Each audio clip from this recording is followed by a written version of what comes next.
The school system over there, as you say, is causing a lot of people a lot of grief. And this latest proposal, I could hardly believe this is so 1960s, to do away with streaming. So the idea is you don't want to separate the thickies from the smart kids because it might, I don't know, do something to them, and you're going to put them all in the same classroom. And I went to a school like that, Oliver. That's what they did in my school for about 3 years, and it was terrible because if you were a smart kid and you wanted to learn, you were continually being held back or disrupted. It's been tried before. It doesn't work. Is the New Zealand government serious about this? Yes, the New Zealand government is serious about this. And actually, at the moment, we are doing research onto this proposal here at the New Zealand Initiative. I'm concerned about it for the same reasons that you are concerned about this, because actually it's some kind of egalitarian ideal, which in practice doesn't really work, because we know that some students are better than others and they have different needs. If you're a highly talented student, of course you have different needs, because if you are not actually challenged, you will just basically sit back, relax, and completely miss the class. So actually, even for the highly talented students, we need different policies, because otherwise we're failing them. And of course, if you're not that gifted mathematically, for example, we have to give you completely different support actually to help you in your learning. But actually, on top of all of that, we simply have the wrong kind of teaching methodology. We have the wrong assessment system. We have the wrong curriculum. Again, this is one of those areas in which New Zealand is systematically doing the wrong things and has been doing the wrong things for decades now. And we're paying the price, because we can see actually what it's done to attainment in New Zealand schools.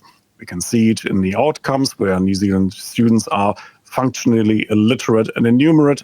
And this government is just compounding on all of these problems with more policies like this ban of streaming and new teacher manuals telling them actually you have to teach ethnomathematics, you have to teach critical literacy, all of this stuff. None of this helps. We actually really have to go back to basics and teach the basics well.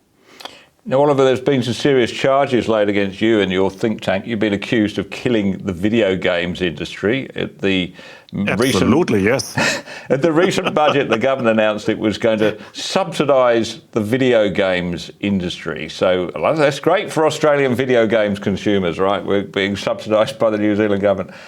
But I think you came out and said that was a very bad idea for a lot of good reasons. Tell me about it. Well, let's put it this way. You in Australia, you are subsidizing your wonderful video games industry with a 45% tax rebate. And of course, if you're so generous, the New Zealand government actually thinks we have to match this somehow. So in our recent budget, our government offered a 20% tax rebate worth about 140 million New Zealand dollars. That was supposed to be enough to keep our games developers here rather than seeing them disappear across the ditch. But the problem is actually, it's a ruinous kind of competition. So we are trying to outbid each other in subsidies and tax breaks and state aid, when in fact, what we should be doing is we should be saying to the industry, hey, we want you to be competitive, but it means you have to stand on your own 2 feet. You shouldn't rely on government handouts. You shouldn't be relying on subsidies. And what I've suggested actually in a column for The Australian, which I published about a week ago, we should learn a thing or two from the European Union. Yes, you heard this right. From the terrible European Union that is known for red tape and for all sorts of stupid things, but every now and then they get things right. And the one thing that I actually referred to was a ban on state aid in the European Union Treaty, because they have the same problem. Of course, governments trying to outbid each other for subsidies and tax breaks and all of these wonderful things for companies and corporate welfare. They've banned this. They have said you can't have this, because otherwise it's a race to the bottom and taxpayers will be paying the price. So I suggested in my column for The Australian, why don't we do the same here?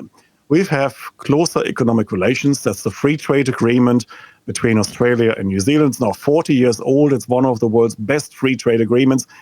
But there's one thing is missing, and that is state aid control. We should actually have something in there which prohibits Canberra and Wellington from conspiring against consumers and taxpayers and from engaging in a battle for who can pay the most corporate welfare.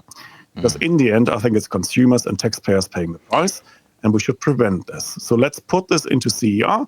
As I said, we're celebrating 40 years of closer economic relations, and that's a great thing.